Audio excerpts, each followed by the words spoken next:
The bullet train from New York to DC. It always brings me back to when I first started making this commute.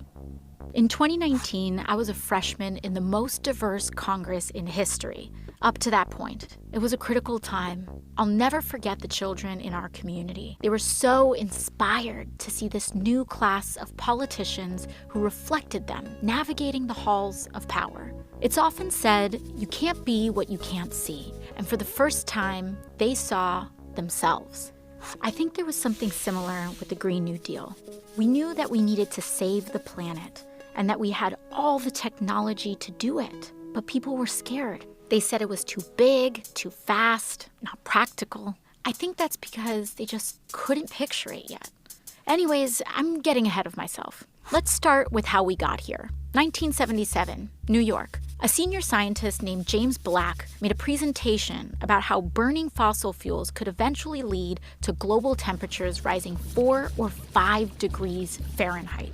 Within 2 years, one of the world's biggest supertankers was outfitted with a state-of-the-art lab to measure CO2 in the ocean, gathering more data about global warming. Guess who was doing all of this research? ExxonMobil, the oil and gas company. Oh yeah, Exxon knew this whole time, as did our politicians. 10 years later, James Hansen, NASA's top climate scientist, told Congress he was 99% certain that global warming was happening and caused by humans. That was 1988, the year before I was even born. So did Exxon listen to the science, including their own? Did they change business models, invest in renewables? No, the opposite. They knew and they doubled down. They and others spent millions setting up a network of lobby groups and think tanks to create doubt and denial about climate change.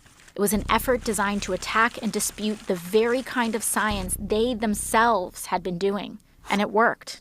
Politicians went to bat for fossil fuels, and these massive corporations kept digging and mining, drilling and fracking like there was no tomorrow. America became the biggest producer and consumer of oil in the world. Fossil fuel companies made hundreds of billions, while the public paid the lion's share to clean up their disasters. We lost a generation of time we'll never get back. Entire species will never get back. Natural wonders gone forever.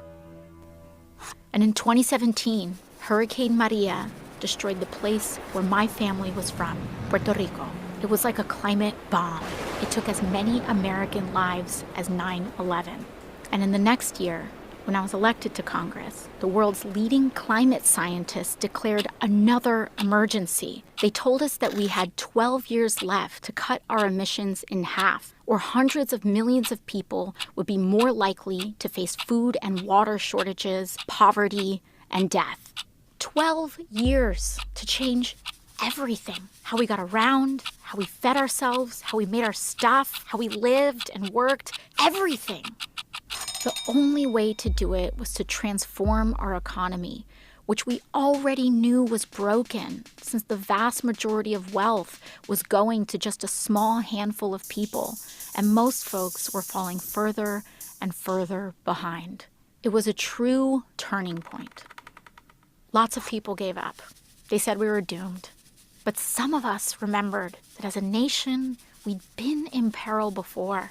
The Great Depression, World War II. We knew from our history how to pull together to overcome impossible odds.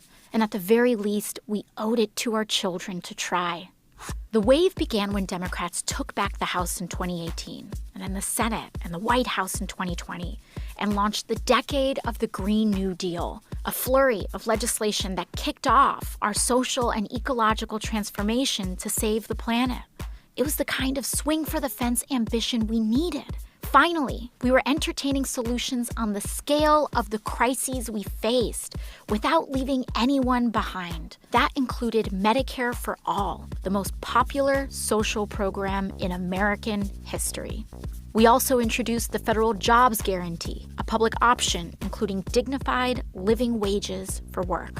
Funnily enough, the biggest problem in those early years was a labor shortage. We were building a national smart grid, retrofitting every building in America, putting trains like this one all across the country. We needed more workers. That group of kids from my neighborhood were right in the middle of it all, especially this one girl, Ileana. Her first job out of college was with AmeriCorps Climate, restoring wetlands and bayous in coastal Louisiana. Most of her friends were in her union, including some oil workers in transition. They took apart old pipelines and got to work planting mangroves with the same salary and benefits. Of course, when it came to healing the land, we had huge gaps in our knowledge.